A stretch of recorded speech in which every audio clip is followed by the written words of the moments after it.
सोचिए, ग्रीस और रोम से भी पहले का एक समय जब हमारे अपने देश में एक कमाल की कहानी बन रही थी।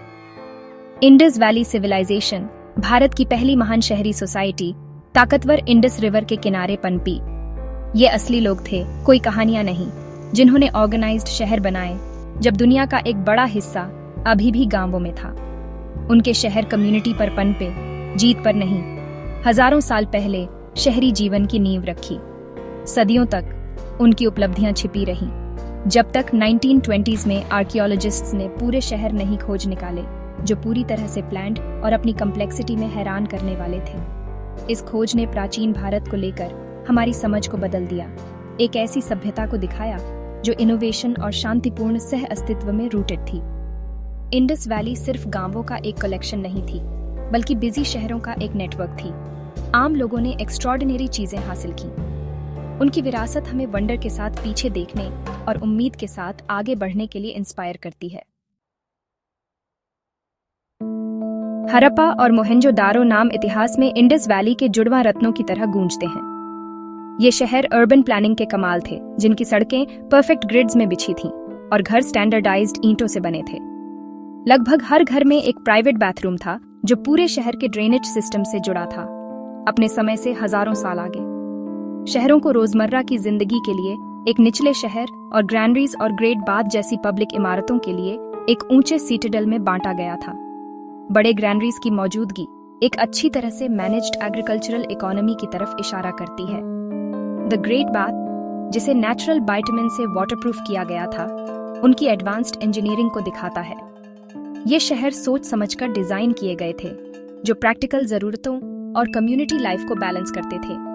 वे एक ऐसी सभ्यता के पावरफुल सबूत के रूप में खड़े हैं जिसने स्ट्रक्चर, हाइजीन और वेलबीइंग को महत्व दिया।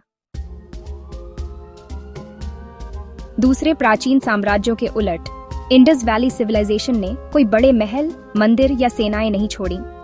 उनकी सोसाइटी सहयोग और व्यवस्था पर बनी थी, शासकों या युद्ध पर नहीं। एक जैसी ईंटें और स्टैंडर्डाइज्ड वेट्स एक सेंट्रल अथॉरिटी का सुझाव देते हैं, लेकिन एक ऐसी जो कंसेंसस और ट्रेड पर आधारित थी।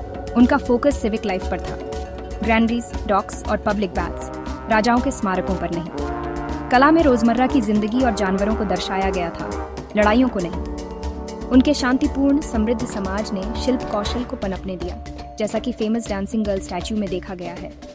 इंडस वैली की असली महानता उस क्वालिटी ऑफ लाइफ में थी जो उसने अपने लोगों को दी। इंडस वैली के लोग एक्सटेंसिव ट्रेड के जरिए दुनिया से जुड़े थे, मेसोपोटामिया तक पहुंचते थे। उन्होंने कॉटन, टिम्बर और कीमती पत्थरों का व्यापार किया, जिसे एडवांस्ड बोट्स और व्हील्ड कार्ट्स ने सपोर्ट किया। उनके वजन और माप की सटीक प्रणाली ने विश्वास बनाया और कॉम्प्लेक्स कॉमर्स को संभव बनाया। उनकी वाटर मैनेजमेंट में तकनीकी प्रतिभा चमकी, घरों में कुएं थे और शहरों में सोफिस्टिकेटेड ड्रेनेज और यहाँ तक कि शुरुआती टॉयलेट्स भी थे। पब्लिक हेल्थ और सैनिटेशन क्रांतिकारी थे, जिसने उनके शहरों की स्टेबिलिटी में योगदान दिया। उनका शहरी जीवन आरामदायक और ऑर्गेनाइज्ड था, जिसमें दूर देशों से सामान तक पहुंच थी। इनोवेशन से हर किसी को फायदा हुआ, सिर्फ एलीट को नहीं। इंडस वैली ने अर्बन लिविंग के लिए एक ऐसा स्टैंडर्ड तय किया जो अपने समय में बेजोड़ था। इंडस वैली का सबसे बड़ा रहस्य उसकी अनडिसाइफर्ड स्क्रिप्ट है, जो सील्स और पॉटरी पर मिली है, जिसका अर्थ अभी भी समय में खो गया है। सभ्यता का पतन धीरे धीरे हुआ, शायद क्लाइमेट चेंज और नदियों के बदलने के कारण, युद्ध के कारण नहीं। जैसे जैसे पानी के स्रोत कम होते गए, लोग छोटे गांवों में चले गए, अपनी संस्कृति को अपने साथ ले गए। महान शहर फीके पड़ गए, लेकिन उनका प्रभाव बाद की भारतीय परंपराओं और प्रथाओं में जीवित रहा। उनकी कहानी बदलाव के सामने रेजिलियंस और एडेप्टेशन की याद दिलाती है। इंडस वैली की विरासत खेती, कला और शायद आध्यात्मिक मान्यताओं में भी बनी हुई है। यह इतिहास का एक अध्याय है जो शांति, व्यवस्था और समुदाय का जश्न मनाता है। आइए भारत की पहली महान सभ्यता के ज्ञान का सम्मान करें और उससे सीखें।